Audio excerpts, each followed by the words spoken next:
मेरा नाम देव कुमार साहू उर्फ रंजन। मैं लाइन महावीर स्थान किशनगंज का रहने वाला वार्ड नंबर 17 का व्यक्ति हूँ। खगड़ा में मेरा किराना दुकान का व्यापारी भी हूँ।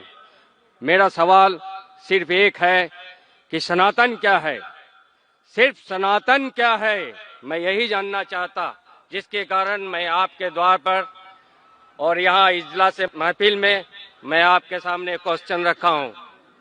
भाई साहब ने पूछा है कि सनातन की मानी क्या है।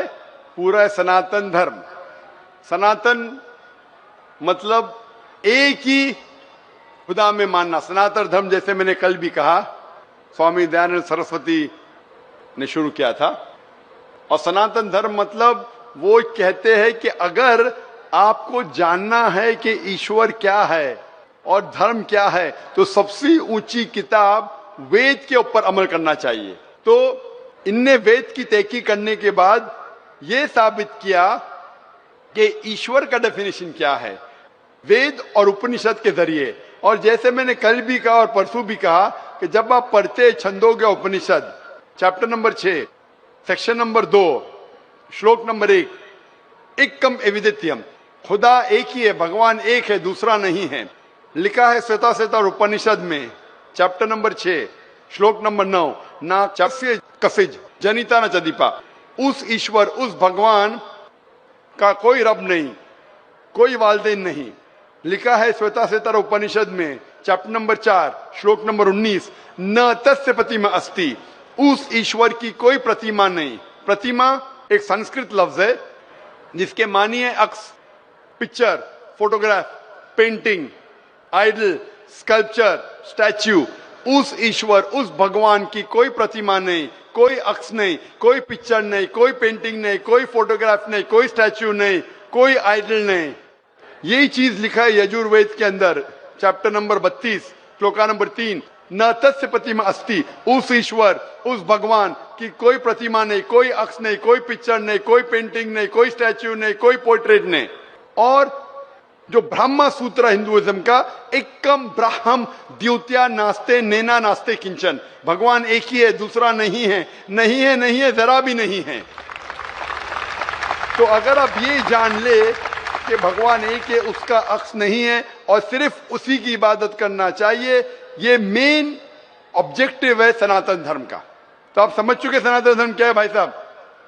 फिलहाल कुछ बोलना चाहेंगे? हाँ बोलिए भाई साहब। सनातन धर्म एक सनातन धर्म नहीं होता, जो मानव जन्म में, मानव रूप में इस धरती पे आता है वो सनातन होता है। और सनातन का कोई धर्म नहीं होता। भगवान एक होते हैं, उसकी शाखाएं होते हैं, जैसे एक वृक्ष पे उसके टहनियां होती है, उसके पत्ते होते हैं, उनमें फल होते हैं, उसी तरह धर्म में भी सनातन, हर व्यक्ति इस धरती पे जो भी जन्म लिया है वो सनातन है। उसका ऊपर वाले को मानने वाला जो व्यक्ति होता है उसकी शाखाएं अनेक होते हैं। भाई साहब, भाई साहब, ईसाई है। भाई साहब, जो भी आप बात करते हैं, मैं जो बात करता हूँ हवाला देता हूँ, वेद, यजुर्वेद चैप्टर 32 श्लोक नंबर 3। कुछ भी बोलूं, मैं बोलूं 2 जमा 2 5, 2 जमा 2 6, तो मुझे हवाला तो देना पड़ेगा ना। आप जो बोल रहे कुछ कुछ लिखा है मनुस्मृति, इसके अंदर जानता हूं मैं जो बात कर रहा हवाला दे के एकदम ब्रीफ में कह रहा हूं। आप जो बोल रहे, मैं ये नहीं जानना चाहता हूं आप क्या मानते हैं। इसीलिए मैंने कहा कि धर्म को जानने के लिए धर्म के मानने वालों को मत देखो, धर्म के शास्त्रों को देखो। तो मैं यह सुनने के लिए नहीं आया हूं आप क्या मानते हैं सनातन धर्म में। मैं ये जानना चाहता हूं आपकी धार्मिक किताबें क्या कहती है। अगर मैं हर एक की बात सुनने लगूं, या लाखों लोग हैं, 5 से 10 लाख का मजमा है, कि वो क्या कहना चाहता है, तो फायदा क्या है। आप समझ रहे ना। तो जो भी आप जवाब देते हैं, अगर आप कहते हैं तो आप हवाला भी दो। आप हवाला दो भगवत गीता का, उपनिषद का, वेद का, फिर बात करो। खाली बात करने में क्या फायदा। हवाला दीजिए, बात कीजिए, फिर आपको पता चलेगा क्या सही और क्या गलत है। कल शाम को मैंने आपके पास में कुछ बातें रखी। I am Vijay Bhutra and I am in the profession of making resins which is very similar to yours. We make chemicals which bonds certain plywood. So मैं भी जोड़ने का ही काम करता हूँ, जो आप by way of your spiritual. I had been to airport, we received you. I had been here yesterday. I was today again in your conference, and I am here right from beginning. During the entire session, what conclusion I have arrived from your lectures about three things. You have told Murti Puja is not acceptable. That is what I gathered from your. It is not acceptable even in the Vedas. You have quoted certain rituals, certain this one. मैंने वहाँ की कुछ श्लोकें आपने पढ़ी. Let me tell you, I am not aware of the Vedas and Upanishads. I am aware of little bit of Bhagavad Gita, which we take it priority even if much more weightage than the Vedas and Upanishads. Then you have told yesterday that other than Quran, please excuse me, I am not underestimating Holy Quran. Not at all, my intention is not at all there. But you have told Keval Quran, He, you have added the word yesterday, He is the law of today which can rectify the people today. You have undermined the entire others, not even Bible, even Gita, everything. Nothing is relevant today, only Quran is relevant. I am coming to sir. Please excuse me, you will have to give me some time. Because I personally would like to meet you also. And then third, you have touched all 3 days, Kalki Puran, which you have told ki Pegambar is the last avatar. There will not be any avatar. For that also, you have given illustration from Vedas. Now let me tell you, sir. नहीं ऐसा है sir, मैं कर देता हूँ sir. 10 बज चुके हैं, फिर भी मैंने मौका दिया. अगर आप ज्यादा करेंगे, हमको यहाँ लॉ का इख्तियार रखना चाहिए नहीं. टाइम खत्म. इतना लंबा वक्त था आपको माइक्रोफोन आने के लिए, आप नहीं आया. 10 बजने के बाद आप खड़े होते और इतना लंबा सवाल पूछते. मैं जवाब देने को तैयार हूं. अगर पुलिस इजाजत देती मैं देता हूं. कोई बात नहीं. Let my question be incomplete and let the answer be not. Why are you coming so late? I am sorry for this. My turn did come. Complete your question. Complete your third question. नहीं, if you permit, if you everything but is saying, no problem. कल इंशाल्लाह भाई साहब पहला सवाल जवाब दूंगा आपको. कल first question you ask. Yes. First question, inshallah. Thank you. I want to reply to you in public. Thank you. In public, not privately. I am also going to put the questions in public, sir. Inshallah. I also put my question, entire question, Oh, sure. tomorrow in public, sir. Thank you. Thank you.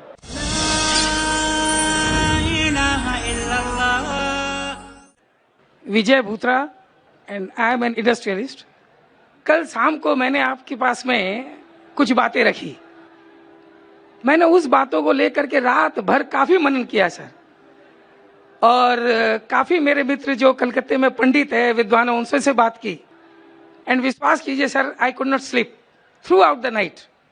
आपसे मिलना चाह रहा था, सवेरे बहुत चेष्टा की, but unfortunate इतने आपका बेस्ट कार्यक्रम मिल नहीं पाया. बात करने के बाद में मैं आज अभी इतना सुकून महसूस कर रहा हूं आपके सामने अपनी बात रख करके कि आपने जो बातें कही 3 दिनों में, वो सब सही, और आपके निर्णय जितने भी से सब ठीक थे.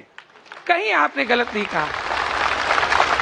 मैंने जब प्रश्नों पर गौर किया तब मुझको ये समझ में आई कि मेरे को प्रश्न ही नहीं करना चाहिए था. इसके साथ में अब ये तो मेरे प्रश्न, मैं आपसे कुछ मेरा एक्सपीरियंस विद किशनगंज, मेरे बंधुओं के साथ में जो मैं यहाँ करता हूँ, शेयर करना चाहूंगा. और उसके लिए आपसे इजाजत है सिर्फ 2 या चंद मिनटों की.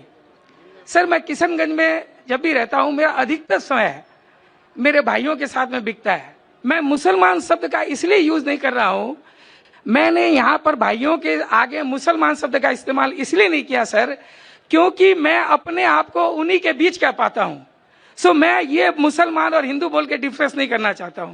आपको एक छोटी मिसाल देता हूं सर. हमारे यहाँ पर सैयद मजरूल हसन जी हैं. उनके रमजान के पवित्र महीने में हम यहाँ पर एक आयोजन करते हैं इफ्तार का. विश्वास मानिए सर, उस समय इतना पवित्र वातावरण रहता है यहाँ पर, और इतनी खुशी लगती है. उसका पूरा दायित्व मजहर भाई हम लोगों के ऊपर दे देते हैं, हमारे और भी हिंदू मित्र हैं उनके ऊपर में देते हैं. और जब 5 बजे की नमाज होती है और उसके बाद का जो समय रहता है वो देखने के बाद में जब हम उन्हें इफ्तारी कराते हैं सर, तो विश्वास कीजिए मुझको लगता है कि मैं उनमें से एक ही हूँ, मैं अलग नहीं लगता हूँ। इतना अच्छा पवित्र वातावरण उसमें। आज मेरे यहाँ पर बीइंग एन हिंदू इवन अगर मुझे बोला जाए तो गुफरान भाई, शंभू भाई, मैं किन किन का नाम लूँ सर आपको, पप्पू भाई, हिंद मुस्लिम भाई, इतने भाई हैं मेरे, सब भाई हो जाते हैं। तो मैं इतना वातावरण अपने को पाता हूँ उसके साथ में। अभी छोटी मिसाल देता हूँ सर, आपने जो बीड़ा उठाया है हिंदू अलग दूसरे कास्ट में गलत धारणाओं को दूर करने का, उसके प्रयास में मैंने भी एक काम किया। एंड मैं इसलिए बोल रहा हूँ उसको कि अभी मेरे लड़के की शादी थी, मेरे समधी नेचुरली हिंदू हैं, उनके मन में काफी गलत धारणाएं बैठी हुई थी। मेरे यहाँ से कुछ मेरे खास मित्र बंधु वहां पर गए and let me tell you 3 दिन उनके लौटने के बाद में उन्होंने मुझको फोन किया, बोले भूतरा जी आपके जो मित्र यहाँ पर आए थे उनसे मिल करके केवल उनकी प्रेजेंस से और उनसे थोड़ी बातों से हमारी काफी धारणाएं दूर हो गई। अब मैं उनके प्रति कभी भी मेरी कोई ऐसी बात नहीं रहती है जिससे, जैसे मसलन मान लीजिए मांसाहारी, थोड़ा इस तरह का उनका एटीट्यूड था। लेकिन जब उन्होंने देखा तब उन्होंने मतलब ये कहा, बोले कि इतने बढ़िया व्यवहार और इतनी बड़ी नेकी भाईचारा का व्यवहार, बहुत खुश हुए। तो मेरा कहना ये सर, इस्लाम के प्रति मेरी ये अच्छी धारणा है कि आज ये भाईचारा और ये फैलाने में बहुत बड़ी सार्थकता होती है इस्लाम में। और मैं तहे दिल से आपका स्वागत करता हूं सर। एंड मेरे पास में अब कोई क्वेश्चन नहीं रह जाता सर, आपकी salute to you sir, thank you. माशाल्लाह भूतरा साहब माशाल्लाह करीब भाइयों में से है, और कल रात को वक्त की तंगी होने की वजह से उनने 3 सवाल किया था और मैं चाहता था जवाब दूं, लेकिन जहां तक ये लॉ का सवाल है कि 10 बजे खत्म होना चाहिए, इसलिए खत्म करना पड़ा। तो मैंने उनसे कहा कि पहला मैं आपको मौका दूंगा, एक नहीं 3 सवाल पूछने का। लेकिन भूतरा साहब ने कहा कि पूरी रात नहीं सोई, उनने कोशिश की, पंडितों से पूछे और चेक किया जो मैं चाहता हूं, और उन्हें इत्मीनान हो गया कि जो भी मैंने कहा सच कहा माशाल्लाह। और मैं आपका शुक्रगुजार हूं कि आपकी ये शहादत मेरे जवाब से और अच्छी है माशाल्लाह, मेरे तकरीर से अच्छी है। और यही मेरा हमेशा फलसफा रहा, मैं कभी भी नहीं चाहता हूं कि हिंदू मुस्लिम में कभी भी भेदभाव हो या कभी भी आपस में नफरत हो। जरूरी नहीं कि जो मैं बोलता हूं हर एक आदमी बात माने, और जो मेरी बात नहीं मानता है उसको मैं पहला मौका देता हूं ताकि जो हमारे दरमियान जो गलत फहमी है वो दूर हो। इसीलिए मुझे बहुत दुख हुआ कि मैं आपका जवाब न दे सका कल, बहुत दुख हुआ मुझे। कहूंगा सिर्फ हाँ जी बोलिए। मुझे याद है आपका प्रेस इंटरव्यू, जब आप जिस दिन यहाँ पर किशनगंज में आए थे तो किसी पत्रकार ने आपसे कहा था कि मंजिल एक है, रास्ते अलग अलग हैं क्या? तब आपने तुरंत उन्हें जवाब दिया रास्ते भी एक है। उस दिन से लेकर के कल उस विचार पर भी मैंने सोचा, तो वास्तव में आपका कथन एकदम सही है सर। मैं इसमें थोड़ी तब्दीली करता हूं अपने मन से कि मंजिल भी एक है सर, रास्ते भी एक है। हम हो सकता है रास्ते में अकेले चलने में थोड़ा घबरा जाते हैं, इसीलिए किसी का सहारा ले लेते हैं, मूर्ति पूजा या किसी का सहारा ले लेते हैं। बट कहीं दूर तक जाने के बाद में अल्टीमेटली आप और मैं और तू एक हो जाते हैं, और फिर केवल रह जाता है हम। भाई साहब भूतरा साहब, आप बोलते कहीं ना कहीं आगे जाके एक होते, मेरी ख्वाहिश है कि यहाँ से एक हो। अगर यहाँ से एक हो जाए ठीक बात, तो बात भी कुछ और है। थोड़ा डर लगता है सर। मैं चाहता हूं कि आपके साथ में ज्यादा वक्त बिता, कहीं आगे जाके एक हो तो बहुत दूर हो जाएंगे, कभी हम रहे ना रहे। मेरी ख्वाहिश है कि हिंदू मुस्लिम यहाँ से एक हो। सर ऐसा है, हम आपके बनस्पत हो सकता है थोड़े कमजोर दिल के हो सर, रहने कमजोर इंशाल्लाह, इसीलिए हमें किसी सहारा की दरकार पड़ती है। अब बाकी कहीं ना कहीं हम मिलते जरूर हैं सर आपसे। बहुत बहुत शुक्रिया। और जो आपके पहले जो भाई साहब ने सवाल भी किया था, जो जैन साहब थे, लोग को कभी कभी बुरा लगता है, मैंने ये कहा भाई आप भी मेरे कुरान में से कुछ ऐसी चीज बताओ जो आपके भगवत गीता आपके वेद से मिलते, वो मैं 100% मानूंगा। मैं डबल स्टैंडर्ड नहीं हूँ, लोग को लगता है क्योंकि मैं इससे बात करता हूँ।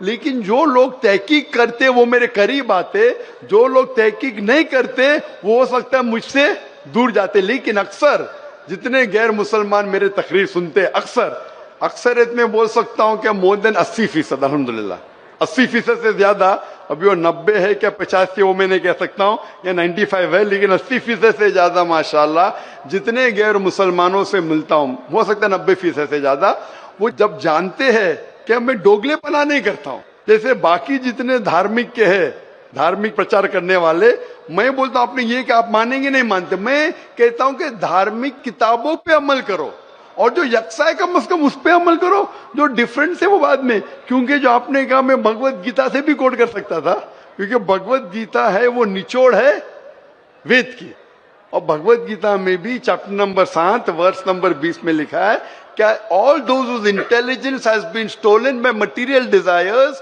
दे वर्शिप डेमीगॉड्स। मतलब जो लोग की भावना पैसे से खींची जाती है वो लोग गलत खुदा की इबादत करते हैं। आप आगे पढ़ेंगे Bhagavad Gita chapter number 7 verse number 21, 22, 23 में श्री कृष्ण कहते हैं कि जो लोग गलत भगवान की पूजा करते हैं फिर भी जो एक ईश्वर है उनकी चीज को मान लेता है, उनके दुआ को कबूल करता है, लेकिन जो गलत ईश्वर की पूजा करते हैं वो गलत जगह जाएंगे, जो सही एक ईश्वर की पूजा करते हैं वो सही ईश्वर के पास आएंगे। अब इतनी छोटी तकरीर में मैं वेद, भगवत गीता सबका तो मैं नहीं दे सकता हूं। एक मेरी तकरीर है similarities between Islam and Hinduism. Islam and Hinduism में यकसानियत। अगर मैं सिर्फ हवाले दूंगा मोहम्मद सल्लल्लाहु अलैहि वसल्लम का जिक्र तो 1.5 घंटा लगता है। सिर्फ मैं तौहीद का जिक्र करूंगा, एक भगवान का, वेद में, भगवत गीता में, भगवत गीता भी पढ़ चुका हूं, लेकिन मुमकिन नहीं क्या एक छोटे से सवाल जवाब सेशन में मैं सब कहूं। तो इसीलिए मैं बहुत खुश हूं कि आपने मेरा काम आसान किया, आपने खुद तहकीक की, और मैं चाहता हूं कि जिस तरीके से बुतरा साहब ने जो तहकीक किए, मैं चाहता हूं कि जितने यहाँ गैर मुसलमान हैं वो भी तहकीक करें अपनी धार्मिक किताब के बारे में। इंशाअल्लाह हम सब इंसान एक हो जाएंगे और एक ईश्वर की इबादत करेंगे। बहुत बहुत शुक्रिया। अस्सलामु अलैकुम वरहमतुल्लाहि वबरकातुहू। उम्मीद करती हूँ आप सब लोग खैर खैरियत से होंगे और अल्लाह ताला से दुआ भी करती हूँ कि वो हम सबको हदायत वाली, सेहत वाली, सलामती वाली और ईमान वाली ज़िंदगी अता करे और दुनिया और आखिरत में कामयाबी भी अता करे। आज के इस वीडियो में हमने देखा कि देव कुमार नामी शख्स ने डॉक्टर जाकिर नाइक से सवाल किया है कि वो जानना चाहते हैं कि सनातन क्या है। तो डॉक्टर जाकिर नाइक ने जवाब में कहा कि सनातन बुनियादी तौर पर एक अकीदा है, एक मजहब है, और वो मजहब जो है वो स्वामी सरस्वती ने इंट्रोड्यूस करवाया था, और इसका कॉन्सेप्ट यही है कि एक खुदा को माना जाए। और उसमें ये कहा जाता है कि अगर किसी ने ईश्वर को जानना है, उसका मतलब समझना है, तो वो सबसे ऊंची किताब वेद को पढ़े। और फिर चूंकि डॉक्टर जाकिर नाइक की रिसर्च है वेद और उपनिषद और बाकी हिंदू सहीफों पर, तो उन्होंने वेद और उपनिषद का हवाला देते हुए कहा है कि उपनिषद के बाब नंबर 6 के सेक्शन नंबर 2 के श्लोका नंबर 1 में ये कहा गया है कि खुदा एक है, दूसरा कोई नहीं है। और फिर इसी तरह श्वेताश्वतारा उपनिषद के बाब नंबर 6 के श्लोका नंबर 9 में फरमाया गया है कि खुदा एक ही है और ना उसके वालिदैन है और ना ही वो किसी से पैदा किया गया है, और ये भी कि उसका कोई रब नहीं है। और साथ ही में श्वेताश्वतारा उपनिषद के बाब नंबर 6 के श्लोका नंबर 19 में ये फरमाया गया है कि ईश्वर की कोई प्रतिमा नहीं है, यानी कि ईश्वर खुदा का कोई बुत नहीं है, कोई पेंटिंग नहीं है, कोई उसकी तस्वीर नहीं है। और फिर एक और हवाला देकर डॉक्टर जाकिर नाइक ने बताया है कि यजुर्वेद के बाब नंबर 32 के श्लोका नंबर 3 में ये फरमाया गया है कि भगवान की कोई प्रतिमा नहीं है, कोई बुत या कोई तस्वीर नहीं है। और इसी तरह हिंदू मजहब का जो ब्रह्मास्त्र है उसमें भी ये कहा जाता है कि खुदा सिर्फ एक ही है और कोई नहीं है, कोई नहीं है, कोई नहीं है, सिर्फ एक ही खुदा है। तो फिर सवाल करने वाले भाई ने डॉक्टर जाकिर नाइक से कहा कि नहीं, सनातन कोई धर्म नहीं है, बल्कि हर वो व्यक्ति जो इस दुनिया में आती है, यानी कि हर वो इंसान, हर वो जानदार जो इस दुनिया में आता है, वो खुद में एक सनातन है, यानी कि वो खुद में एक खुदा है, नाउजुबिल्ला। और जैसे कि वो कहते हैं कि मैं इस चीज़ को मानता हूँ कि जैसे कि दरख्त की शाखें होती हैं और शाखों पे पत्ते होते हैं, सनातन भी कुछ इसी तरह की चीज़ होती है। यानी कि वो खुदा के तस्वुर को कुछ कॉम्प्लिकेट करके, और वही हिंदू धर्म के मुख्तलिफ जैसे उनमें खुदा देवता वगैरह कहे जाते हैं, और जो उनमें एक मेजर कॉन्सेप्ट है कि एक से ज़्यादा नाउजुबिल्लाह खुदा मौजूद है, तो वो इस कॉन्सेप्ट को उसकी तरफ लेकर जा रहा था। लेकिन डॉक्टर जाकिर नाइक ने एक बहुत ही खूबसूरत जवाब दिया कि मैं जो बात करता हूँ ना, मैं हवाले देकर बात करता हूँ। मैं आपको किताब का भी हवाला देता हूँ, मैं आपको उसके बाब का भी यानी कि चैप्टर का भी हवाला देता हूँ, और उसमें जो सतर होती है यानी जो आयत या वर्स होती है, मैं आपको उसका भी हवाला देकर बात करता हूँ। मैं जो बात करता हूँ अपनी तरफ से नहीं करता हूँ। इसलिए आपको भी ये चाहिए कि आप अपने जहन के अकीदों की बात यहाँ ना करें, बल्कि जो बात किताबों में लिखी हुई है, मजहबी सहीफों में लिखी हुई है, उसको सामने रखकर कोई अकीदा या कोई बात पेश करें। ना कि सिर्फ मैं ऐसा सोचता हूँ या मुझे ये बात ठीक लगती है, ये कह के आप कोई दलाइल पेश नहीं कर सकते। ठीक है, आप अपनी जगह पे जिस तरह सोचना चाहते हैं सोचें, क्योंकि हदायत देना तो अल्लाह ताला का काम है, लेकिन आप सारी दुनिया को ये बात नहीं कह सकते, क्योंकि इस बुनियाद पर कि मुझे ये बात ठीक लगती है तो सबको ठीक लगनी चाहिए और ये बात होगी भी ठीक। जैसे कि डॉक्टर जाकिर नाइक ने कहा कि अगर मैं सोचने लग जाऊं कि 2 + 2 5 होते हैं, तो क्या अब उसको मैं एक हकीकत बना दूं या मैं सबको कहता हुआ फिरूं? बल्कि अगर मैं ऐसी बात करूंगा तो मुझे उसका सबूत भी तो पेश करना होगा। तो बगैर सबूत के और बगैर किसी मजहबी सहीफे के हवाले के आप इस तरह की कोई बात नहीं कर सकते। और फिर डॉक्टर जाकिर नाइक ने उनसे कहा कि यहाँ पर 10 लाख लोग मौजूद हैं, अगर मैं 10 के 10 लाख लोगों के अलग अलग अकीदों पे बात करना शुरू कर दूं तो वो तो कोई एक ऐसा काम हो जाएगा जो कि नामुमकिन होगा। मैं मजहबी सहीफों का सही हवाला देकर बात करता हूँ, ठीक है, और उसमें आप जाके तहकीक कर ले कि क्या बात सच्ची है और कैसे मैंने आपको बात समझाई है। मैं अपनी तरफ से कोई बात नहीं करता, क्योंकि मैं अपनी तरफ से बात करूंगा तो ये सामने के 10 लाख लोग भी अपनी तरफ से कोई बात करेंगे, तो बात करने का कोई मकसद ही नहीं रहेगा। इसी तरीके से डॉक्टर जाकिर नाइक ने भाई को बहुत अच्छा जवाब दिया, और उम्मीद करती हूँ कि आपको ये वीडियो अच्छी लगी होगी और इससे ज़रूर आपको रहनुमाई हासिल हुई होगी। अगर आपको ये वीडियो पसंद आई है तो बराए करम इस वीडियो को लाइक करें, हमारे चैनल को सब्सक्राइब करें ताकि आपको इसी तरह की ईमान अफरोज़ वीडियोज़ मिलती रहें, और बराए करम इस वीडियो को शेयर भी करें ताकि दूसरे लोगों तक भी ईमान का पैगाम पहुँचे और हदायत का और रहनुमाई का पैगाम भी पहुँचे। अल्लाह ताला से दुआ करती हूँ कि अल्लाह ताला हमें हक़ समझने की, उस पर अमल पैरा होने की और दूसरों को हक़ की तलकीन करने की तौफीक अता फरमाए, और हमें सेहत तंदुरुस्ती वाली सुकून वाली उम्र अता फरमाए और हमारी आखिरत अच्छी कर दे।